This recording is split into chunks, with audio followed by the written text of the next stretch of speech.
अलसऊदी Urdu service की जानिब से फैसल बिन तलहा आपकी खिदमत में हाजिर है। अस्सलामु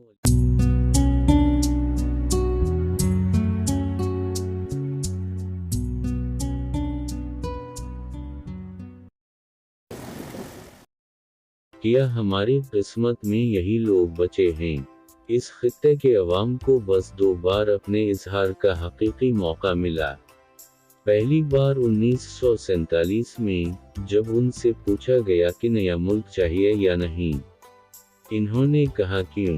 जवाब मिला ताकि तुम इस्तेहसाल से पाक एक पुरअमन आज़ाद जिंदगी बसर कर सको। लोगों ने कहा ठीक है, ये बात है तो बना लो फिर नया मुल्क। दूसरी बार 10 दिसंबर 1970 में पूछा गया कि तुम्हें ऐसा ही मुल्क चाहिए जैसा चल रहा है या कुछ और चाहते हो। अवाम ने कहा कुछ और चाहते हैं, बिल्कुल वैसा जैसा कि डेल करते हुए वादा किया गया था। इनसे कहा गया कि वो तो पुरानी बात हो गई, रात गई बात गई, तुम्हारी भलाई किस में है ये तुमसे ज्यादा हम जानते हैं। जैसा तुम चाहते हो वैसा मुल्क तो नहीं मिलेगा, लिहाजा जैसा हम चाहते हैं वैसा ही तुम भी चाहो। अवाम ने कहा तो फिर तुम्हारी ऐसी की तैसी। इन 2 मौक़े के सिवा याद नहीं कि अवाम से कब और किसने रुजू किया। इश्तिहार तो किया, इस मुल्क में इंतखाबात 1 दर्जन से ज़ायद बार नहीं हुए। जी हाँ हुए। किया यहाँ 1.25 दर्जन हुकूमतें तब्दील नहीं हुई? यकीनन हुई। तो फिर तुम कैसे कह सकते हो कि अवाम से सिवाय 2 बार के कभी नहीं पूछा गया? अब जब आपने ये सवाल उठा ही दिया है तो फिर जवाब भी तहम्मुल से सुनिए। पहली कानून साज असेंबली और 70 की कानून साज असेंबली तो हमारी मर्जी से बनी। कोई तीसरी कानून साज असेंबली हमारी मर्जी से बनी हो तो बताइए। पहली ने हमें मुल्क दिया और 70 वाली ने आइन। दीगर असम्बलियों ने दुख या रबर स्टाम्प के सिवा किया दिया। तराकीब व इख्तियारों में तो वेस्टर मिनिस्टर ढांचे की खूब नकाली कर ली।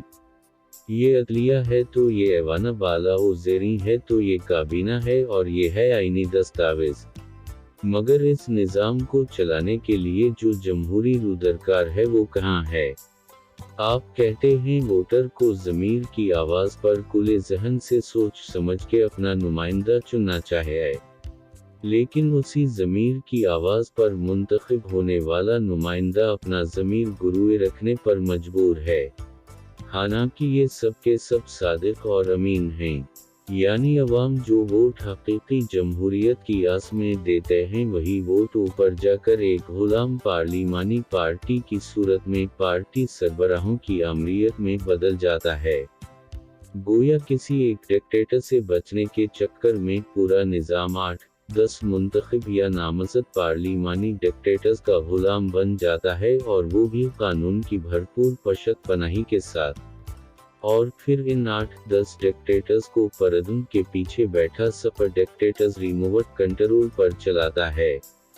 यूं अवाम का मनोरंजन एक कोरियोग्राफिड पुतली तमाशे से होता रहता है। कहानी भी इसकी, डोर भी इसकी, पुतली भी इसकी।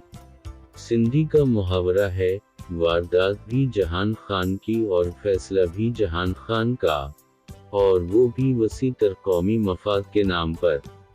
आपको सबूत चाहिए, या सिर्फ जंग की इब्तिदा ही में अमेरिका का मैला उठाने का फैसला अवाम से पूछ के हुआ था? क्या खालिद ज़दा गुलाम मोहम्मद और लूमर सिफत इस्कंदर मिर्ज़ा को अवाम ने मुंतखब किया था? क्या 1 यूनिट का मुतालबा अवाम ने किया था? क्या आला अदलिया ने नज़रिया ज़रूरत का अदालती बम इस मुल्क के सियासी मुस्तक़बिल पर अवाम के वसी तर मफाद में गिराया था? क्या जनरल अयूब खान को मशरिकी व मगरिबी पाकिस्तान के 1 मिलियन लोगों ने पिटीशन भेजी थी कि खुदा के वास्ते हमें करप्ट निज़ाम से मार्शल लॉ के ज़रिए निजात दिलाओ? क्या 62 का सदारती आइन किसी मुंतखब रहनुमा ने किसी अवामी रेफरेंडम में मंजूर करवाया था? क्या ये लोगों की फरमाइश थी कि हमें मगरिबी तर्ज़े जमहूरियत नहीं बल्कि बुनियादी तर्ज़ी जमहूरियत दरकार है? क्या 65 की जंग आम आदमी की बुनियादी ज़रूरत थी? क्या यहिया खान ने अवबी आमरीत के खिलाफ एजिटेशन करने वालों की तायद से मार्शल लॉ लगाया? 70 में अवाम को राय देने की तो इंतखाबी आज़ादी मिली, लेकिन फिर राय की धज्जियां मुल्क के कौन से अजीम तर मफाद में उड़ा दी गईं? जो कत्ल हुए इनमें से कौन कौन वोटर नहीं था? जिन्होंने मारा इनमें से कौन कौन वोटर नहीं था? जिन्होंने मरवाया इनमें से कौन कौन वोटर नहीं था?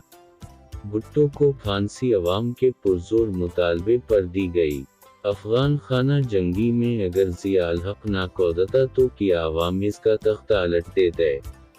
जमाती की जगह गैर जमाती निज़ाम किया जमहूरियत को आगे लेके गया रहा, 70 भी चाक कर गया। परोडा एबडू DPR 58 2B ATA नैब सादिक और अमीन जबरी गुमशुदगियाँ महकमा ज़राअत RTS सिलेक्टेड अम्पुर्टेड। क्या हमारी किस्मत में यही है? जिहादी कल्चर रियासत ने अवाम को दिया या अवाम में खुद ब खुद पनपा?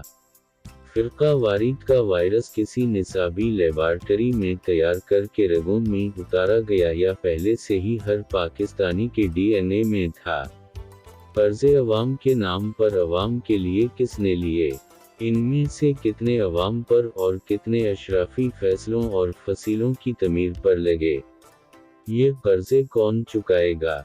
बाजवा, इमरान, शहबाज, इसहाक, जरदारी या वो सिक्योरिटी गार्ड जो 15,000 रुपए तनख्वाह में से भी हर शय पर बरारा सत या बिलावास्ता टैक्स दे रहा है? 10-10 लाख रुपए पेंशन पाने वाले मफलूक अलहाल तो इजाज़ी, गाड़ी, सिक्योरिटी, रहाइश, कौड़ियों के मोल करोड़ों के प्लाट, टूल टैक्स की मुआफ़ी, अशराफी क्लब में मुफ्त के भाव लंच, डिनर, गोल्फ, बेहतरीन मुल्की व गैर मुल्की तिब्बी सहूलतों के कानूनी हकदार बन के फसीली कॉलोनियों में रहीं, और अवाम अपने लिए सुबह से शाम तक एक एक लम्हा खरीदें और इस हकदारों की मुसलसल खुशखबरियों की अजियत भी सहीं।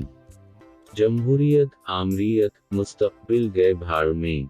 ये बताइए 22 करोड़ में से 21 करोड़ 99 लाख इंसानों का अब क्या करना है कि जिनकी औकात कचरा बराबर कर दी गई है? इनमें से कितनों को टाइटैनिक से उतारी जाने वाली कश्तियों में जगह या लाइफ जैकेट या कोई टोटा तख्ता मिल सकेगा? शुक्रिया। अल्लाह हाफ़िज़। ऐसी और बहुत सी वीडियोस के लिए हमारे चैनल को सब्सक्राइब करें और वीडियोस को लाइक भी करें। शुक्रिया। अब आपसे अपना फैसल बन तलहा इजाज़त चाहता है। अल्लाह ताला आप सबका हामी व नासिर हो। आमीन। अल्लाह हाफ़िज़।